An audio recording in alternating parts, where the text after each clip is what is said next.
Hello. Well, now the dust has settled, if you pardon my pun, on the latest season of Doctor Who, I think it's time for me to rank the episodes in order.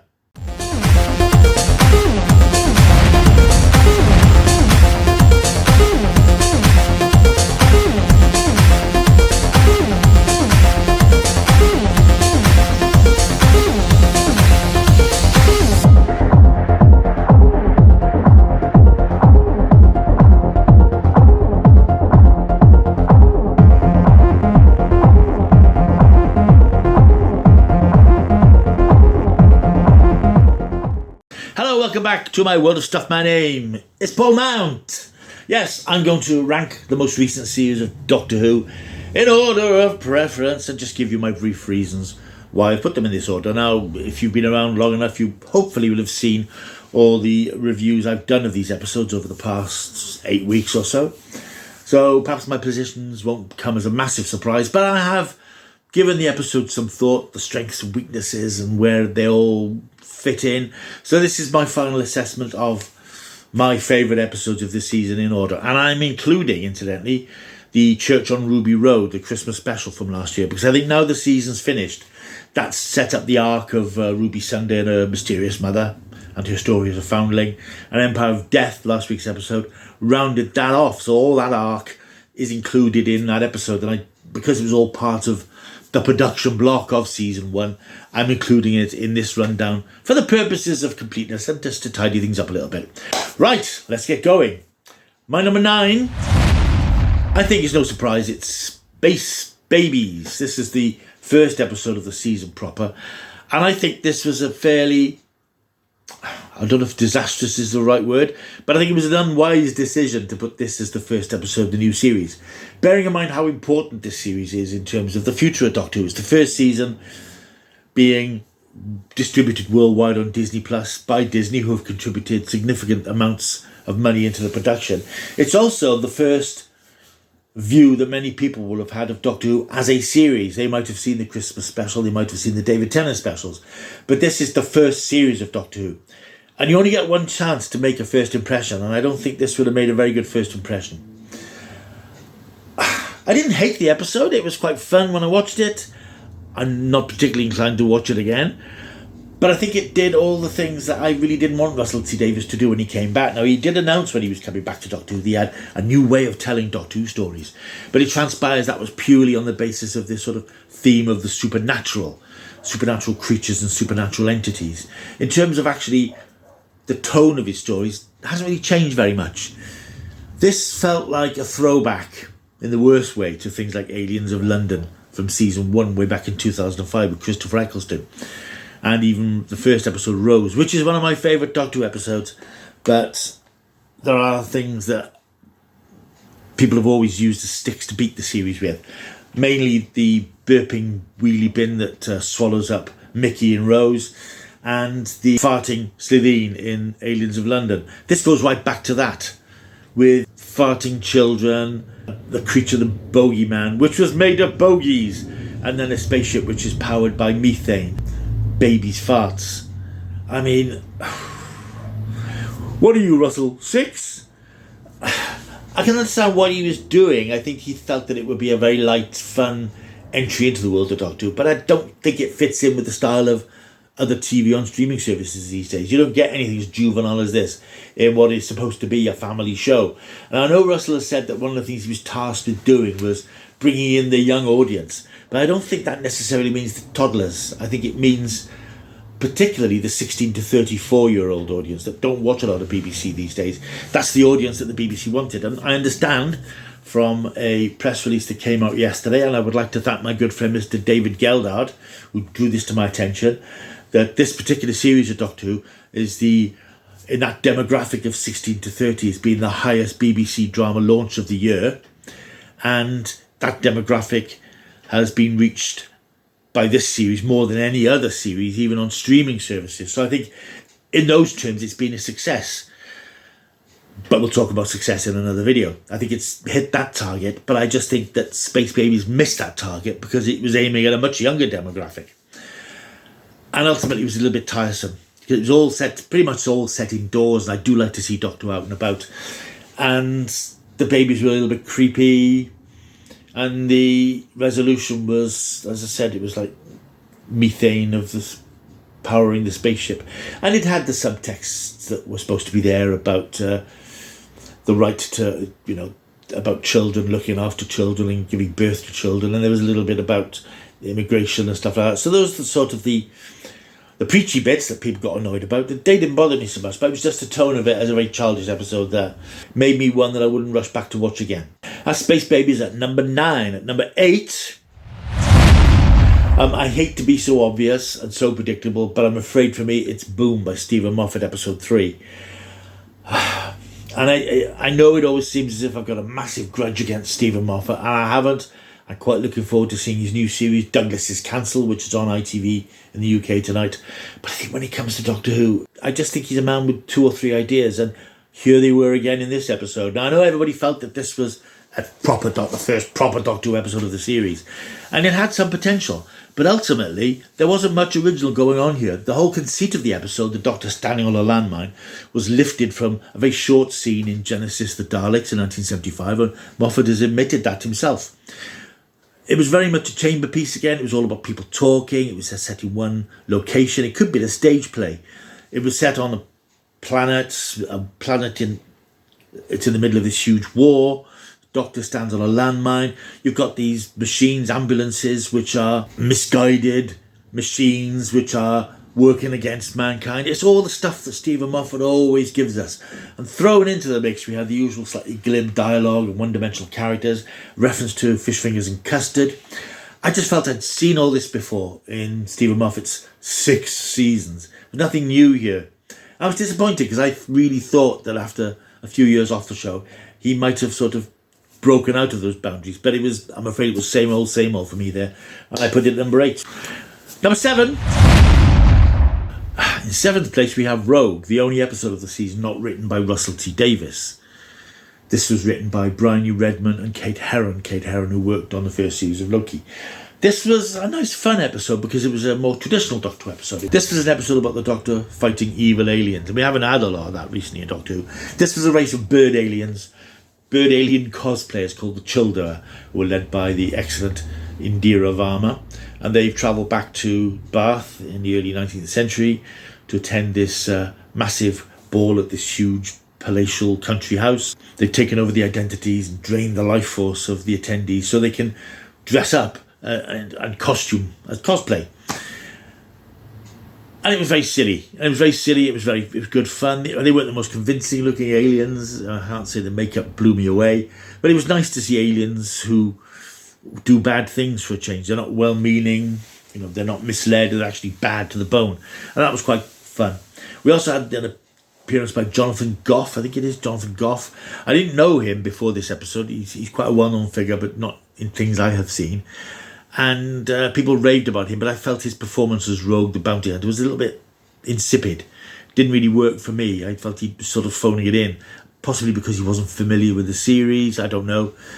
And I certainly didn't buy into the Doctor and Rogue relationship because I just didn't feel it was earned. I think I mentioned this in my review. The Doctor met this guy and all of a sudden there was this instant attraction and he wanted to run around the universe with him. And I know it's a different era of Doctor Who now and the Doctor is a different person, but the Doctor doesn't do things like that or make rash decisions like that. You think how long it took him to sort of understand his relationship with Rose across 2 seasons. And I think just tumbling into this relationship with Rogue just didn't work for me, only on that particular aspect. So yeah, it was an enjoyable, fun episode. Nice to see Doctor Who sort of doing that sort of thing again, but again, not one I'd necessarily rush back to. Number 6, we have The Church on Ruby Road. This is the Christmas special from last year. This is the episode that established Ncuti as the Doctor in his own right, introduced Ruby as his companion, and did what Russell T Davies always does. It introduced that family dynamic. It introduced the idea of Ruby as this foundling trying to find her mother. It introduced Carla, her stepmother. It introduced Sherry, her step-grandmother, and their dynamic living in this poky little flat. Introduced the mystery of Mrs. Flood, played by Anita Dobson. It seeded all the stuff that was slightly clog up this whole season. But it was a decent little story. It was a fun story. What I will say, But for all the Disney money and the Disney cash, I've not seen a lot of it on the screen as I might have hoped. When I look back to Chris Chibnall's era, and I keep referring to certain episodes, particularly War of the Sontarans from the Flux season, where you had the episode that was about the Crimean War, and you had a reenactment of a battle between an army of Sontarans and English soldiers. You had rows of massive spaceships. You had so much stuff going on in that one episode alone, which cost about a third of what these episodes have cost. I don't know if it's a problem with the scripts haven't been big enough, I'm not sure, but Chris Chibnall used to take the show all over the world. He gave it a broader canvas, and I do slightly miss that. And I felt that with this particular episode, because we had the goblins, who were the first sort of proper example of Russell dabbling with a supernatural sort of vibe. And I quite liked the goblin song. It felt like a Christmas episode, and Christmas episodes are always a bit light and frothy. This certainly was, and it did what it needed to do to bring Ruby into the equation and set up this mystery of who she is. So yeah, Church and Ruby Ridge, my number 6. My number 5 is last week's episode, Empire of Death. I don't think I need to say a lot more about it because my video is there. You've probably seen it quite recently and shaking your fist at it. Yeah, as I said, if you looked at the comments, I think I said to somebody, I'd probably give it a 7 on second viewing. I think I was slightly swept away by it, watching it on the big screen in the cinema with a crowd of other people, which I don't get to do very often with Doctor Who. And I got swept away by the spectacle and the fact that it was mad and crazy.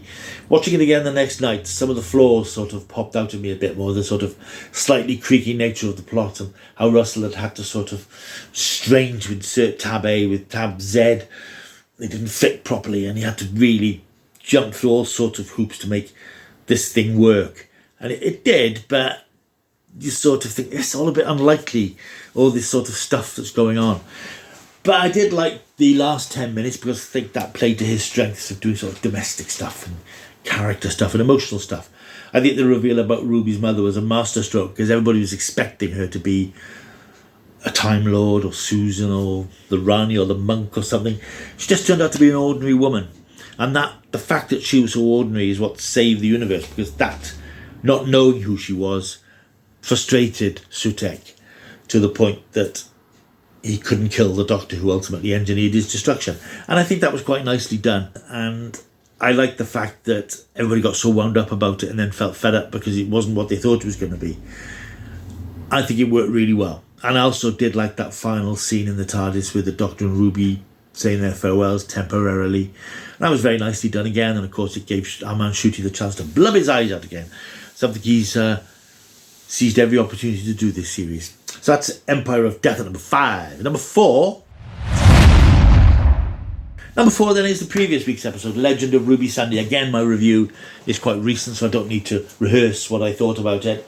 Other than to say, I thought it was a great episode for setting up the finale, moving everybody into position, setting everything out that we had been thinking about during the season, reintroducing Unit and Kate Lethbridge-Stewart, of course, some really good creepy stuff in the time window room. Setting everything up for the finale, and I think that's one of the reasons the finale disappointed, because it wasn't better than this. The resolution of all this wasn't quite as good as it should have been.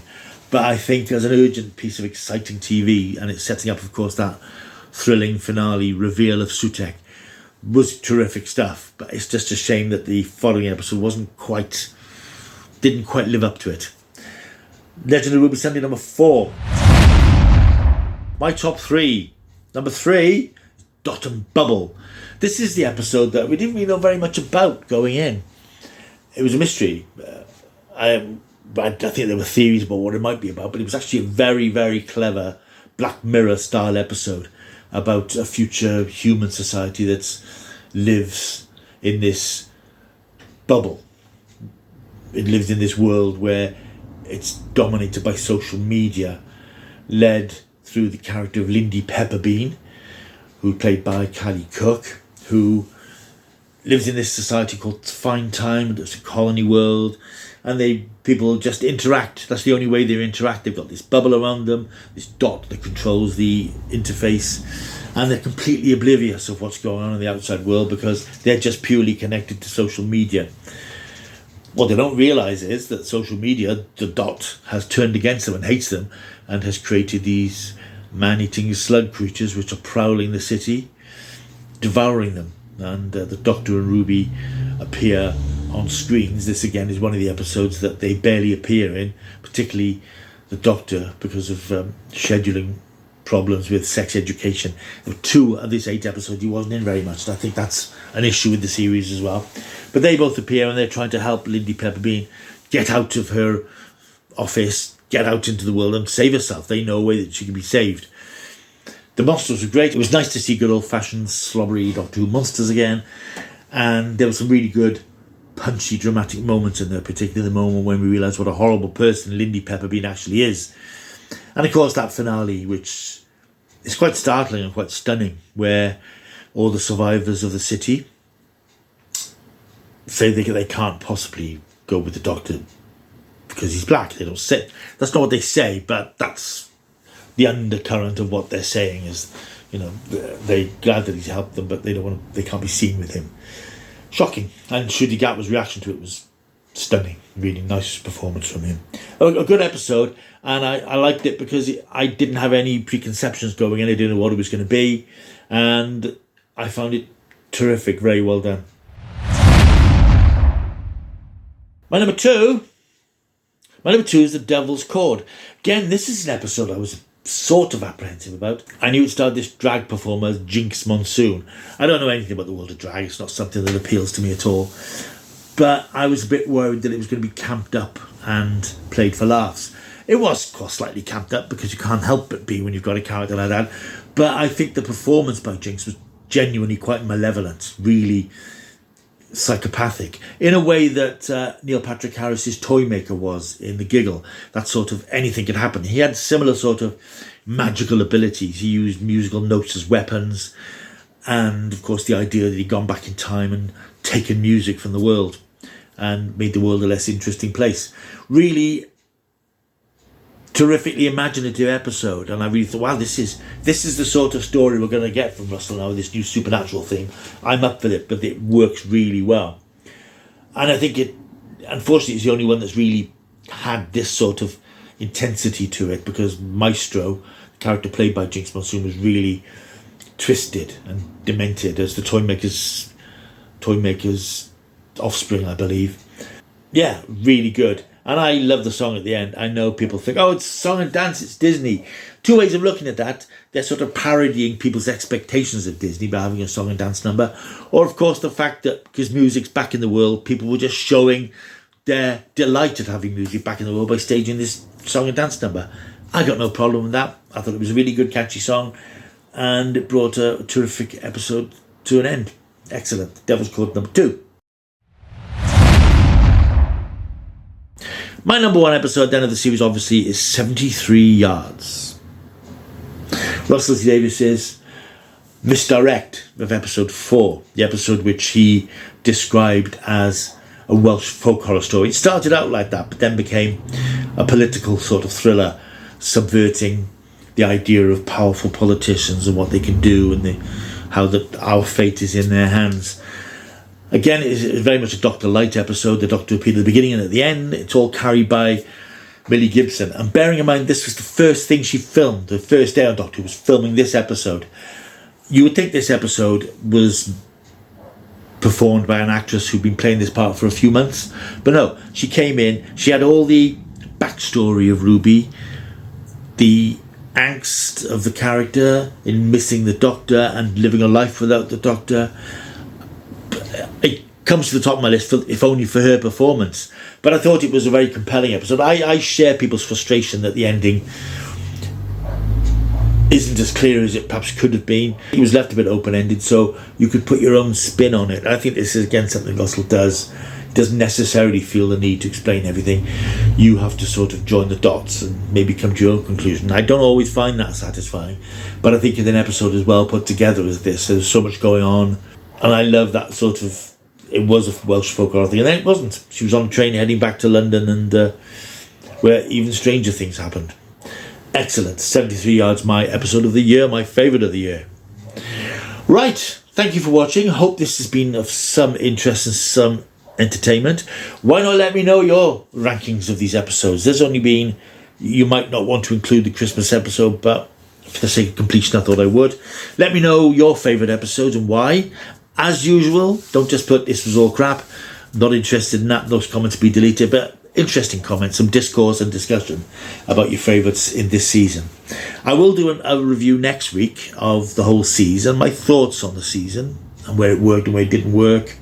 And then I will also do, wrapping up my content on this series of Doctor Who, just a feature on the future of Doctor Who. We know there's another season coming up. Beyond that, well, it's in the lap of the gods, also known as Disney. So anyway, Doctor Who stuff to come. Please like and subscribe if you've enjoyed this video. I'll see you soon. Until I do, keep taking the stuff.